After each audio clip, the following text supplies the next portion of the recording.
All we're saying is you can't carry a gun in town. I have 2 guns, one for each of you. You think of Tombstone, you picture merciless gunfights, unforgettable one-liners, and of course, Sam Elliott's iconic mustache stealing every scene.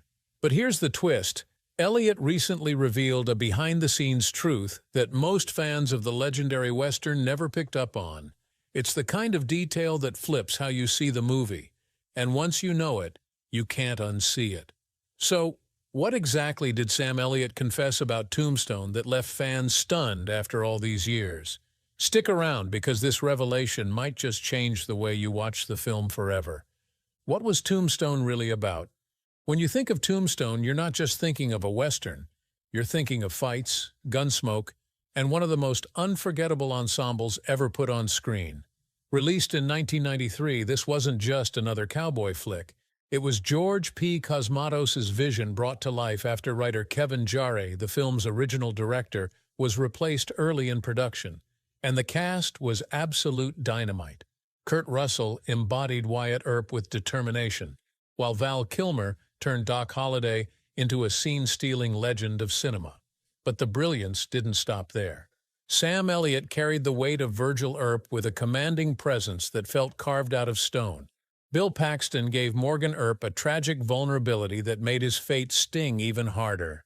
Powers Booth oozed pure menace as Curly Bill, the kind of villain who made the air shift when he entered a scene. Then came Michael Biehn's chilling turn as Johnny Ringo, a performance that made madness look poetic.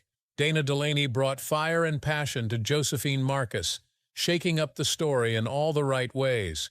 And to crown it all, the narration came from Robert Mitchum himself, a legend lending his voice to a legend. Together, this wasn't just a film. Tombstone was an event. Set against the bloody backdrop of the 1880s in southeast Arizona, the story is pulled straight from history. The infamous gunfight at the OK Corral and the Earp Vendetta ride. Critics praised its direction and wonderful acting, with Kilmer's hard-drinking, sharp-tongued Doc Holliday stealing nearly every scene. The result? A $73.2 million box office hit turned cult classic. And here's the kicker. Decades later, fans still can't stop quoting it. But if you think you know Tombstone inside and out, think again. Because behind all the famous lines, duels, and swaggering stares, there are stories that even die-hard fans probably haven't heard. Kevin Jarre's firing. Tombstone isn't just a Western. It's one of the most beloved, endlessly rewatchable films of the modern era. And let's be honest, if you're a fan, you've probably quoted half the script by heart, especially Val Kilmer's unforgettable turn as Doc Holliday. His razor-sharp delivery, laced with wit and swagger, has gone down as the definitive portrayal of the gambling gunslinger. You might think you know every line, every showdown, every dramatic stare-down from this film. But here's the twist. There are hidden stories behind Tombstone that most fans have never heard. And once you know them, you'll never look at the movie the same way again. For starters, Tombstone wasn't just stacked. It was loaded with one of the most macho ensembles Hollywood ever pulled together. Kurt Russell as Wyatt Earp, Sam Elliott as the stoic Virgil, Bill Paxton as the doomed Morgan, Powers Booth chewing up the screen as Curly Bill. Michael Biehn brings a chilling edge as Johnny Ringo. And that's before you even get to the supporting roster. Michael Rooker, Thomas Hayden Church, Stephen Lang, Billy Zane, Jason Priestley, Billy Bob Thornton, and Terry O'Quinn all left their marks. It was the kind of lineup that made the film feel larger than life before a single shot was fired. Speaking of shots, the movie was filmed almost entirely on location in Arizona, starting in May 1993. Kevin Jarre, the screenwriter behind Glory and Judgment Night, wrote the script based on real figures like Wyatt Earp and Doc Holliday, weaving in legendary events such as the gunfight at the OK Corral.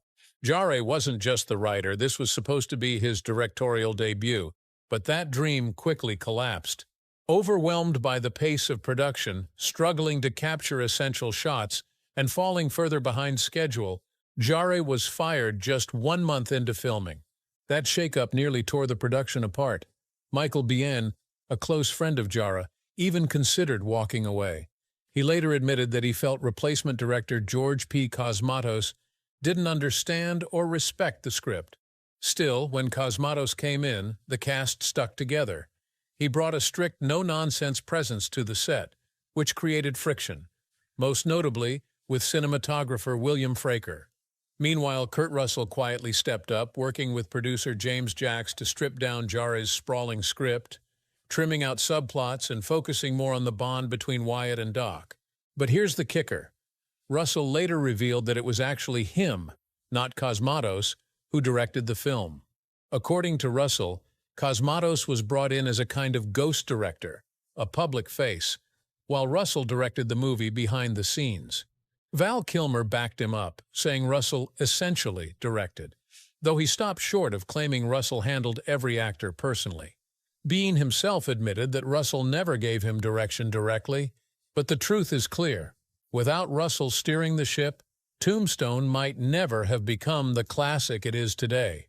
On the advice of Sylvester Stallone, Kurt Russell quietly took the reins, with Cosmatos acting as his on-set cover. Russell cut his own dialogue, lost hours of sleep, and made the tough calls to keep the production alive. He swore he'd keep the secret until after Cosmatos' death, and he did.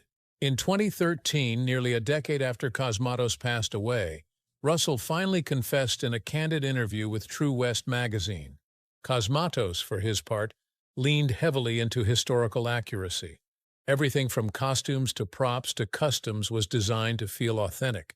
Even iconic moments were built carefully. But Billy Bob Thornton's saloon scene, where Wyatt throws him out, was almost entirely improvised. Thornton had only one direction: be a bully. The result? A classic sequence that perfectly showed Wyatt's ability to dominate a room without ever drawing his gun. All the actors grew real mustaches, except John Tenney. When you think of Tombstone, you picture the grit, the gun smoke, and of course those glorious mustaches. But here's the thing, those mustaches weren't Hollywood props. Kurt Russell, Val Kilmer, Sam Elliot, Bill Paxton, Powers Booth, Jason Priestley, Stephen Lang, and Michael Biehn all committed so hard to their roles that they grew the real deal. No stick-ons, no quick fixes, just pure Old West authenticity hanging from their lips. Michael Biehn, who brought Johnny Ringo to life with Icy Menace, explained where that obsession came from. Kevin Jarre, the film's original director, was a stickler for detail. He wanted the mustaches not just grown, but styled a very particular way, with curled ends, polished with wax like men of the 1880s actually wore them. It wasn't just facial hair, it was character work, and the cast took a strange kind of pride in it, wearing their mustaches like a badge of honor. But not everyone got to join the Brotherhood. John Tenney, who played Sheriff Johnny Behan, came in fresh off another role and couldn't grow one in time. That meant he had to fake it.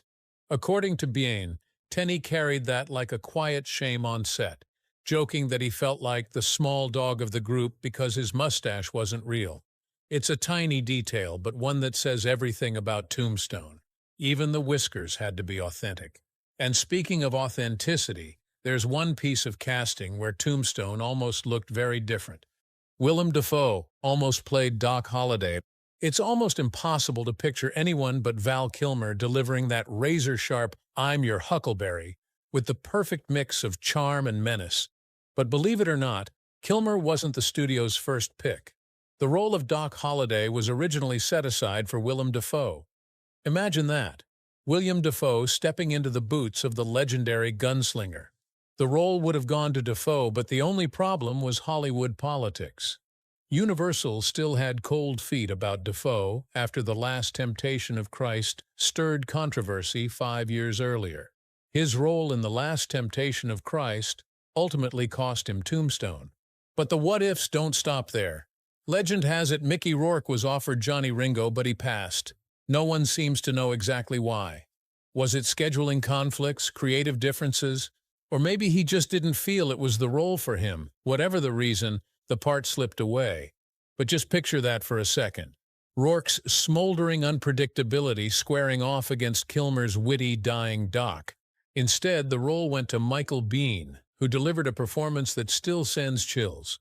Ironically, Rourke would circle back to the Western genre years later, showing up in Danny Trejo's direct-to-DVD horror Western Dead in Tombstone, this time not as a gunslinger but as Lucifer himself.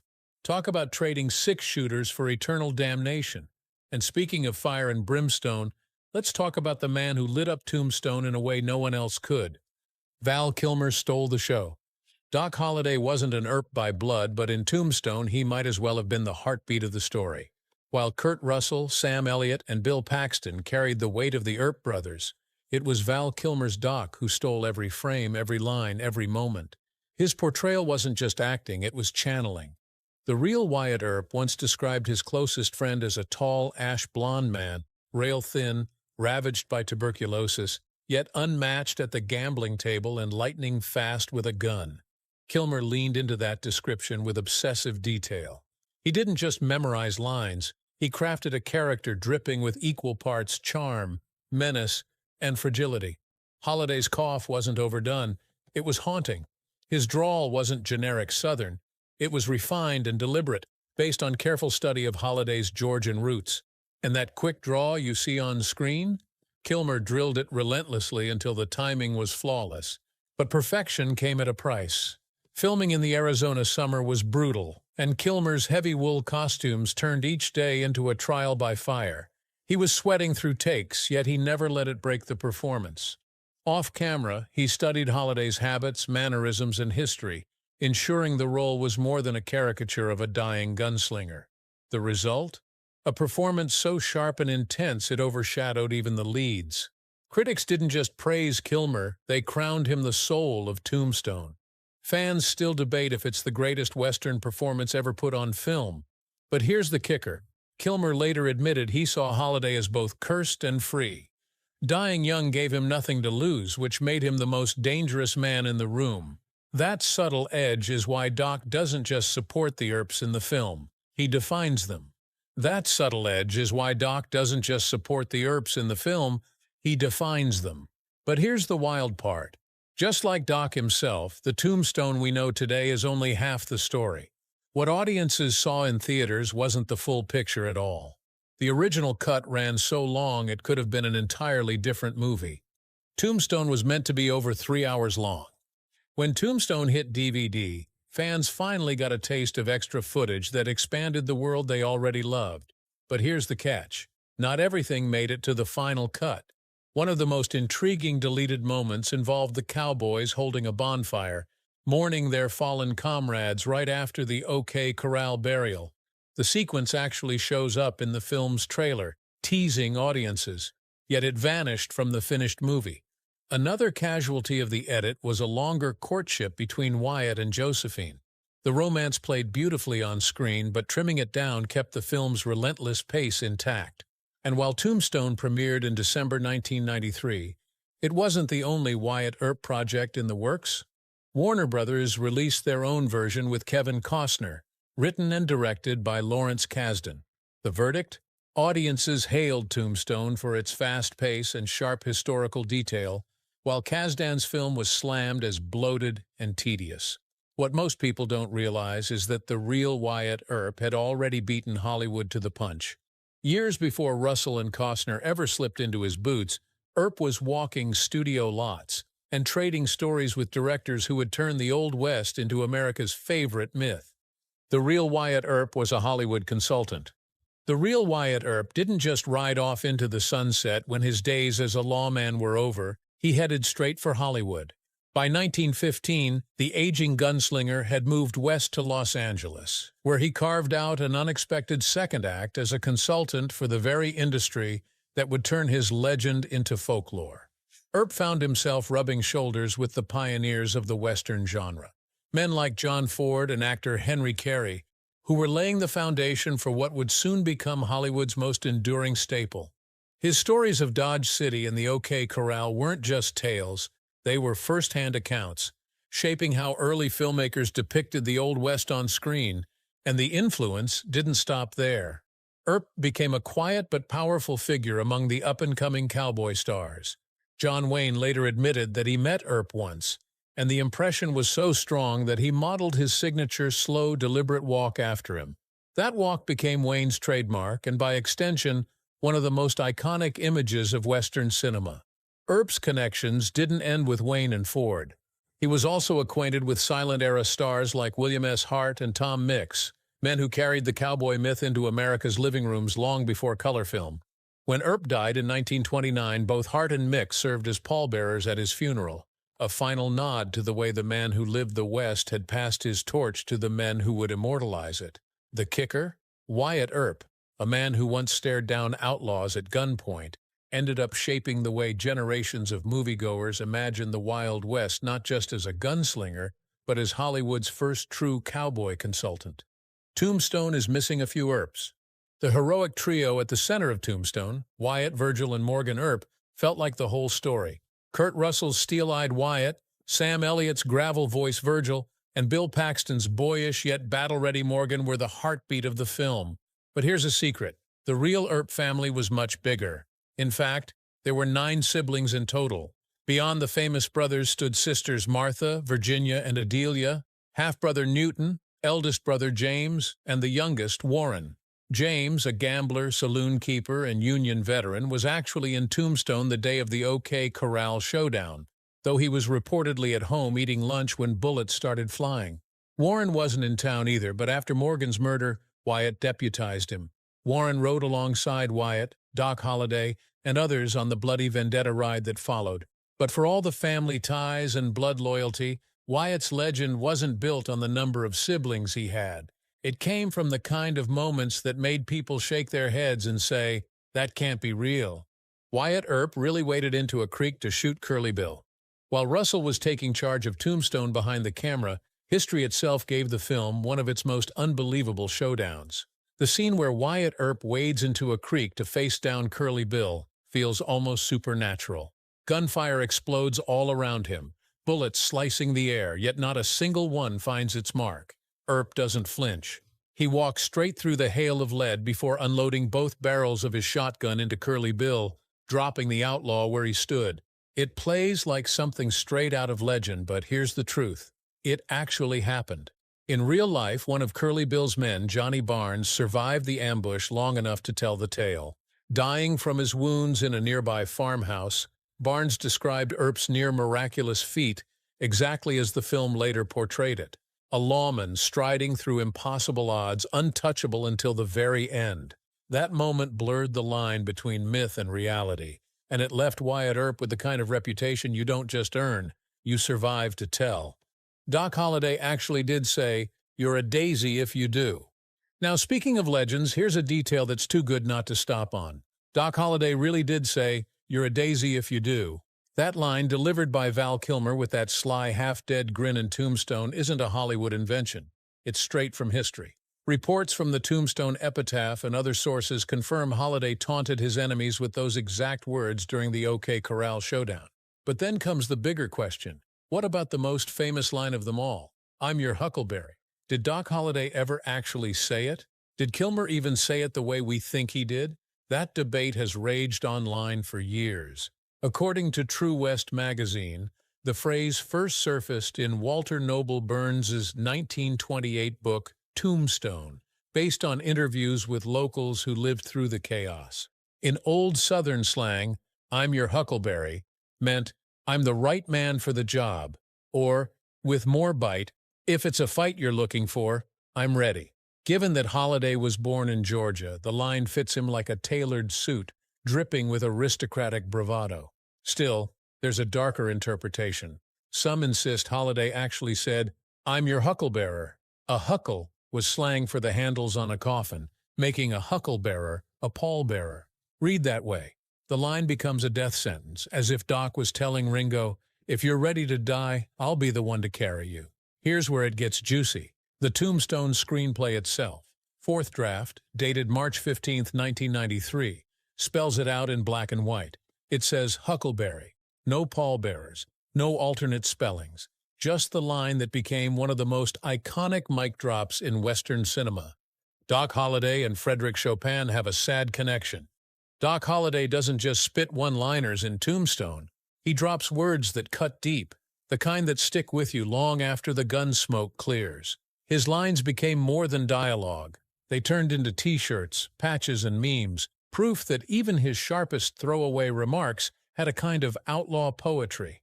Take that profanity-laced jab he throws at Billy Clanton, played by Thomas Hayden Church. On the surface, it's just another of Doc's witty insults, but underneath, it carries a weight that's easy to miss. The line nods to Frédéric Chopin, the brilliant composer whose melancholy music Doc plays on the piano. The irony? Both men were slowly being eaten alive by the same disease, tuberculosis. That parallel hits hard. Here's Doc Holliday, coughing up blood between shootouts, channeling the ghost of a composer who, decades earlier, had written lines drenched in despair. Chopin once admitted, "I wish I could throw off the thoughts which poison my happiness, but I take a kind of pleasure in indulging them." Doesn't that sound exactly like something Val Kilmer's Doc would murmur, half a smirk hiding the agony beneath? Chopin died in 1849, just 2 years before Holliday was even born. And yet, through fate or poetry, their lives became intertwined. Two brilliant but doomed men linked by genius, sorrow, and the same disease that would claim them both. Tombstone has plenty of Hollywood Western Easter eggs. Tombstone isn't just a Western, it's a love letter to Westerns. The filmmakers weren't content with simply retelling history. They wove in tributes that any sharp-eyed fan of the genre would recognize. For one, they slipped a piece of the Earp bloodline right into the story. Wyatt Earp's real-life fifth cousin actually appears in the film, stepping into the role of Billy Claiborne. That's not just casting. That's legacy folded directly onto the screen. Then there's the voice guiding us through the story. The film's narrator isn't just anyone. It's Hollywood legend Robert Mitchum, a man whose voice carried the weight of decades of cinematic grit. Hearing him sets the tone before the first gun is drawn. The Easter eggs don't stop there. The cast itself is peppered with Western royalty. Harry Carey Jr., who worked alongside John Wayne, Buck Taylor, familiar to anyone who grew up watching Gunsmoke, and the towering Charlton Heston, whose very presence feels larger than life. And it didn't end with Tombstone. Paula Malcolmson and the late Powers Booth would later saddle up again in HBO's Deadwood, another landmark of the genre. So while Tombstone gave audiences gunfights and unforgettable lines, it also gave a wink to Hollywood's Western past and a nod to its future. The real Tombstone that was in the movie. Early in Tombstone, the camera lingers on a headstone with an epitaph so sharp it feels like a Halloween prop. Here lies Lester Moore. 4 slugs from a .44. No less, no more. It sounds too cheeky, too perfect to be real. But here's the twist. It is real. That exact inscription sits on a grave in Tombstone, Arizona, marking the resting place of a man who crossed paths with the wrong gun. It's one of those pieces of Old West folklore that feels written for the movies, but history beat Hollywood to it. Only the stone you see in the film isn't the real one. That shot was filmed at Knott's Berry Farm in Southern California, in the park's Wild West section, where a replica of the Lester Moore grave sits tucked among the attractions. Hollywood magic layered over real Wild West history. Kurt Russell reportedly still has piles of unseen footage from the shoot, footage fans have been clamoring for in a definitive director's cut. Will we ever get it? No one knows. But until then, all we can do is keep quoting the version we have. And let's be honest, the one we've loved enough to make Tombstone a legend. 17 crew members either quit or were fired after the demanding Cosmatos took over as director. When Kevin Jarre was pushed out of Tombstone, the set didn't just change hands, it changed energy. George P. Cosmatos stepped in with a heavy hand and a no-nonsense style that immediately shook things up.